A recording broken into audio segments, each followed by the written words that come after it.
Hello, I'm Harry Riley. Welcome to Harry's Tales. This is called The Hallelujah Chorus, a short story by Harry Riley. This story is fiction, and resemblance to anyone, living or dead, is coincidental. The village of Lower Blazingstow had been a chapelry since medieval times, and the existing church of All Saints was very beautiful, with a fine Norman arch and an imposing tower that could be seen for miles around, totally dominating the surrounding countryside by being set on a large mound. It was a large prayer house for such a small community, as many English churches are. Within the lych gate and the church boundary was an old graveyard with many lichen-covered Gothic headstones. Several tall yew trees added to its presence of mellow antiquity, and the church rectory was a grand old ivy-covered stone building. It was substantial, although lacking somewhat in the modern essentials of insulation and central heating. However, this did not bother the bachelor vicar, the Reverend Howard Tomkins, as he drove up to his new post in his disabled mobility car. He was reasonably fit in many ways, but having damaged his hip in a car accident, he now experienced difficulty with stairs.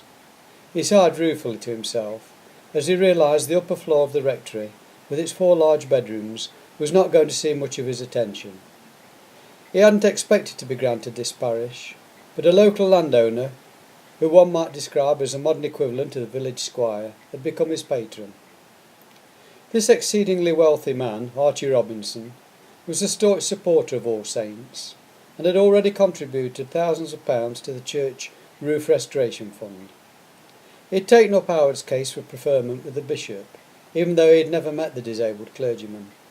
It was certainly a puzzle for Howard, and he looked forward to meeting his new benefactor for introductory drinks at his home, Breckley Hall, later that evening. An old rustic-looking fellow in dirty blue denim dungarees and wearing a flat cap left off pushing his wheelbarrow and came to greet the vicar. He removed a slim, handmade cigarette from his mouth and extended a grimy hand. "You'll be our new godbotherer then," he casually remarked. His toothless grin and insolent attitude showed he was not in awe of the new man, as he introduced himself as Walter Cartwright, sexton and verger in one. The somewhat naive churchman let the fellow's disrespectful rudeness wash over him. He wouldn't let him ruin his great day.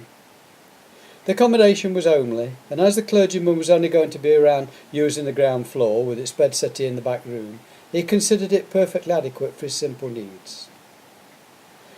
Howard's meeting at 9 o'clock that evening at the sumptuous hall went off merrily, with plenty of fine claret being consumed by both visitor and host.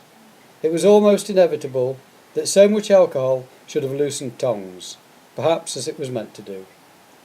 Howard gave way to his inner thoughts as he sought answer as to why he should have been chosen for this post. After all, there were several more scholastic and deserving applicants than he, and clergy with families to fill a big house. Archie Robinson was ready for that one, and he'd pressed Howard after he found out about his mobility problem. His own father had been wounded in the army and had encountered great difficulty in finding employment after his return to civilian life. That seemed to satisfy the cleric, who was driven home later in a state of happy and befuddled inebriation. Howard Tomkins awoke next morning with a wicked hangover, but the morning dawned bright with a cloudless sky, and he was keen to get to grips with his new charge. He had made a cursory visit to the church a few weeks earlier, but now as he entered the sacred building, with its great stone pillars and high-vaulted ceiling, he felt he was the luckiest man on earth. It wouldn't matter if the congregation initially consisted of just a few old ladies. He had the passion to make it grow, lots of ideas to bring new Christians to the Lord. His first official service was quite literally a sellout. People came from miles around. He was told it was always like this, and the previous vicar, who had died quite suddenly, had never understood it either.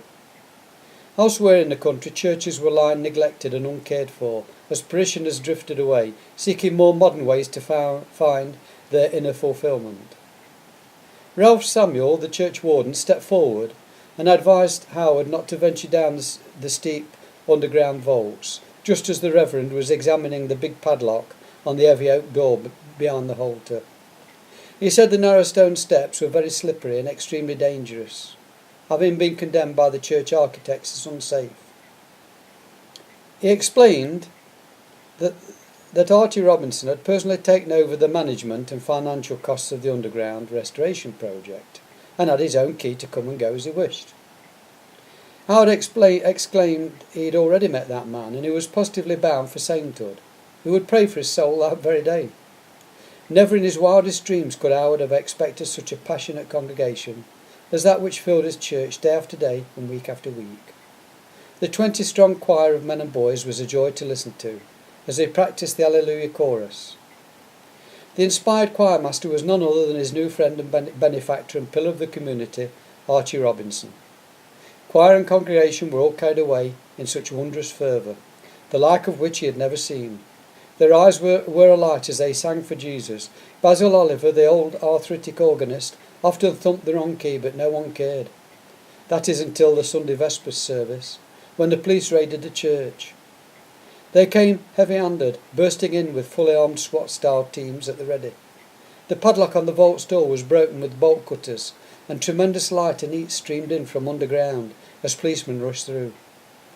Everyone was arrested and taken under escort to police headquarters to be thoroughly searched for illegal substances. Surely the Reverend must have known his church had been turned into a cannabis factory. Howard's protestations of innocence cut no ice, as he sat and ruminated in the dismal cell.